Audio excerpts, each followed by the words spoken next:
This looks kind of interesting. Probably not. Maybe it is. Who knows? Okay, chat. Let me eat this last slice of pizza. Or watch something else. Watch it. Don't watch it. Watch it. Slice. Can't watch it. Today's Republican Party opposes big government. It's culturally conservative. Its demographic support is strongest among white voters, and it usually dominates elections in the South. The party's 2016 presidential nominee has been heavily criticized for inciting racial tensions. But things weren't always this way. Over the past 160 years or so, the party has undergone a remarkable transformation from the party of Abraham Lincoln to the party of Donald Trump. To understand how the GOP got this way, you have to go back to when it first... Thanks. Did you find the criminal? What criminal? The pooper? Yeah. Yeah, he's been right here in this chair. Which one? The one right here in the brown chair. It's blue. Not on the bottom. Hey, are you good at ice skating? Yeah, we could go ice skating, yeah. No, but like, do you think you're really good at ice skating? Yeah, I'm really good at it. Okay.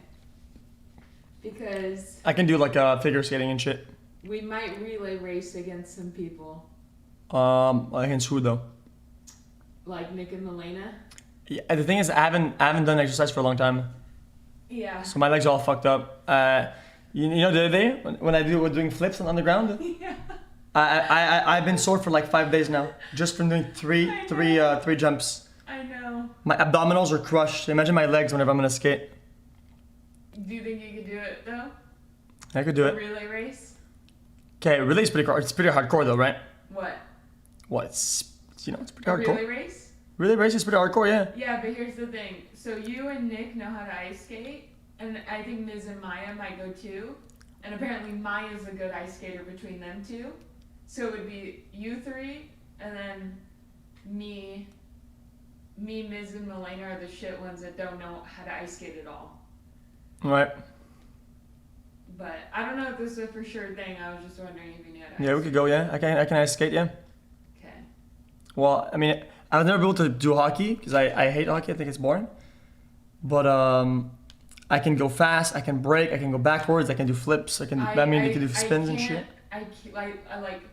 Well, I'll teach you. It's not very difficult. Okay.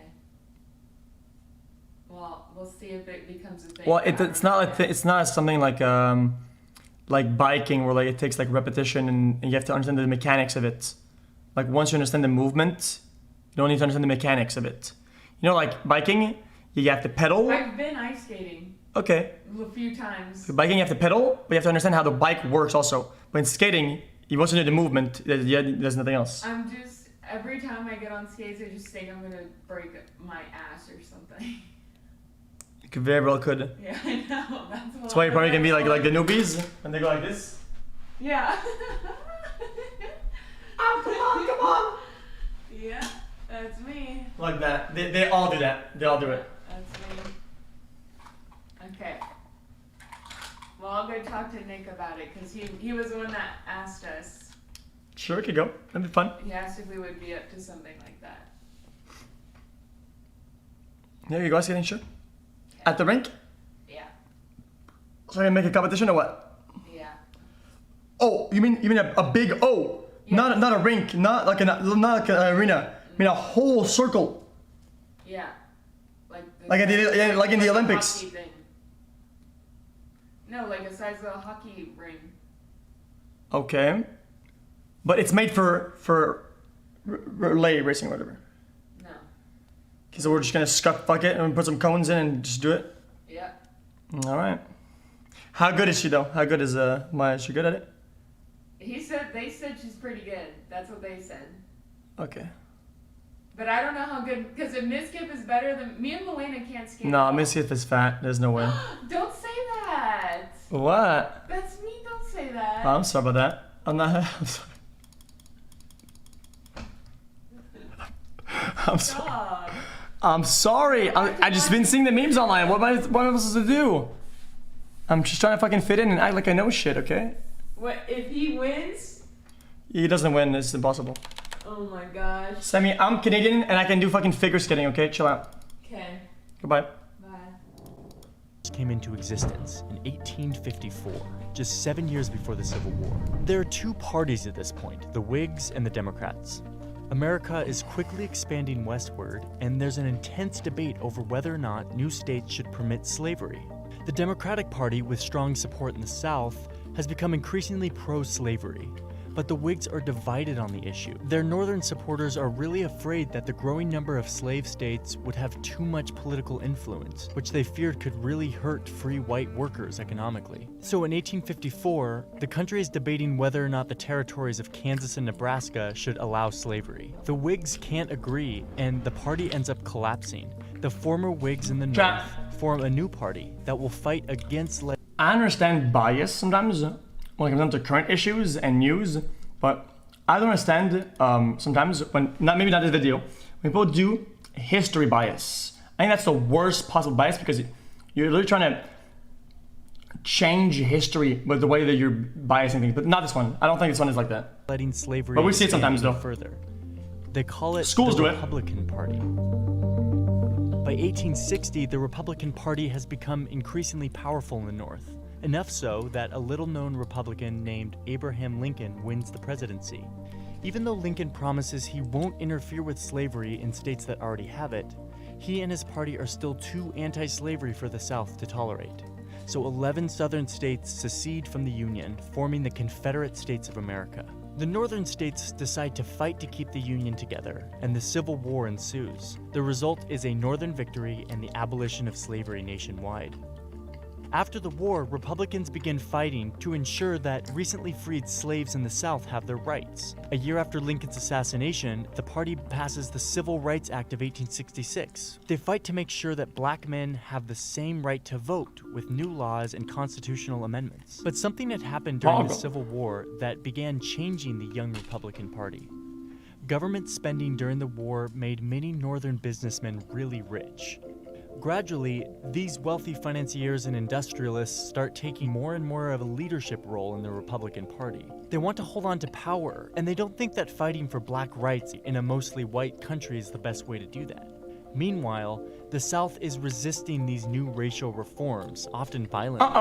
And most white Republican voters and leaders now feel that they've done enough for black citizens in the South, and it's time to emphasize other issues. So in 1870, the party basically gives up on reforming the South, deciding instead to leave it to its own devices. The region becomes politically dominated by white. Okay, I can use the argument that this is like educational. Dude, can you please swap the frame? Fucking video, man. We're literally learning objectively, which I think is a good thing. Fast forward to the new century. By the 1920s, the Republican Party has become essentially the party of big business. This works out quite well for them as the economy is booming, but not so well when the economy crashes in 1929 and the Great Depression begins. Franklin D. Roosevelt and other Democrats are swept into power and begin dramatically expanding the size and... Chat, what if when that was about to happen, you had some, like the Wall Street bets Andes, you bet against the market, fuck it. I think it's gonna go all the way down, and nobody says, no, fuck it. And it does. You win. Woohoo! Hey, motherfuckers! Wall Street bet once again, dude. Depression begins. Franklin D. Roosevelt and other Democrats are swept into power and begin dramatically expanding the size and role of the federal government in an attempt to fight the Depression and better provide for Americans. Republicans oppose this rapid expansion, defining themselves as opposition to big government, an identity that the party still holds today. Going into the 50s and 60s, race and the South returned to the forefront of national politics, with the civil rights movement attempting to end segregation and ensure blacks truly have the right to vote. The civil rights debate isn't a purely partisan issue. It's more of a regional issue, with Northerners from both parties supporting it and Southerners from both parties opposing it. Then, in 1964, it's Democratic President Lyndon Johnson who signs the Civil Rights Act into law. And it's Republican presidential nominee Barry Goldwater who opposes it, arguing that it expands government power too much. A massive switch-up takes place. Black voters, some of whom had already been shifting from the Republican Party, convert almost entirely to their new advocates, the Democrats. The white voters in the South, who had been staunch Democrats, start to really resent the big government interference here and in other matters like abortion rights and school prayer. Barry? Over the next 3 decades, whites in the South switch to the GOP, which makes the South an overwhelmingly Republican region. By the 1980s, the party begins to resemble the GOP we are familiar with today. Republicans elect Ronald Reagan, who promises to fight for business interests, lower taxes, and traditional family values. As the 21st century begins, America is going through a major demographic shift in the form of Hispanic immigration, both legal and illegal. Democrats and business elites tend to support reforming immigration laws so that the over 10 million unauthorized immigrants in the US would get legal status. On the Republican side, tough on immigration policies and rhetoric became popular. But this ends up costing the Republicans when, in 2012, Mitt Romney loses his bid for the presidency. He gets blown out among Hispanic voters. Exit polls showed that 71% of them voted for Barack Obama. So the Republican Party starts to look more like a party for white voters in an increasingly non-white country. Maybe this is a terrible take, or maybe I'm just wrong, but I feel like a lot of the... Nah, I'm not gonna have a take. I feel like the people who immigrate usually work hard. I feel like, you know, these demographic trends, it's Republican good. leaders worry that if they keep losing Hispanic voters by that much, they'll lose their chances of ever winning the presidency. So in 2013, some key Republicans in the Senate, including the rising star Marco Rubio, collaborate with Democrats on an immigration reform bill that would give unauthorized immigrants a path to legal status. Exactly, because it's culturally sometimes they do, but on top of that, because they have to. So it's like a double win. They have incentives to, and they're already inclined to. So it's like, fuck it, it's a win. But there's a huge backlash from the Republican Party's predominantly white base, which views the bill as amnesty for immigrants who broke the rules. This exacerbates the GOP voters' mistrust in their own party leaders, a mistrust that has already been growing for some time.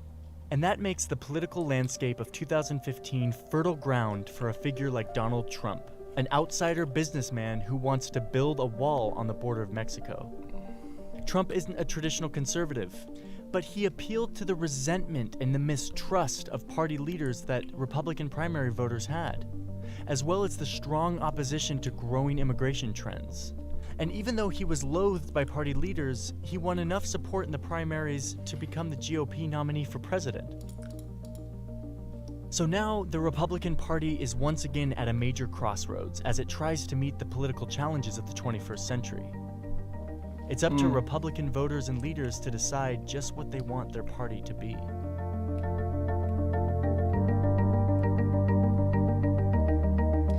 Okay, maybe I'm absolutely wrong about this, okay? Some of the ways I see this maybe this is bad.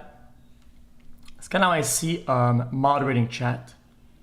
If I ban somebody, okay, that then makes a new account and watches a stream for 1, 2, 3 years without making a single infraction in chat, right? And they're like, hey man, that was my account, can you ban me? And I look at his new logs, I'm like, you know what, dude? You're already here, you're already doing well, you're not a problem, and you're even helping. Fuck it, right? You know, it's kind of how I see it. I think it's a good analogy. Because, you weren't supposed to, but you did, you got away with it, and there's a track record of doing good and not going the opposite path. So, fuck it, dude. Bite the bullet and just go with it. That's kind of how I see it. I think it's counterintuitive to then crush people who reformed and did good. Doesn't change that they broke the law by coming in illegally? That's correct. But like I said, like, yeah, I don't know. Guys, some of my takes on this are kind of different, or kind of more accepting of immigration, because where I live, in Montreal, whatever, we had enormous waves of immigration. And it's kind of like we're like very culturally diversified, and you can see that, like, that was a good video though. Okay, I'm kind of done eating, chat. What do we do next time? What did Poke say?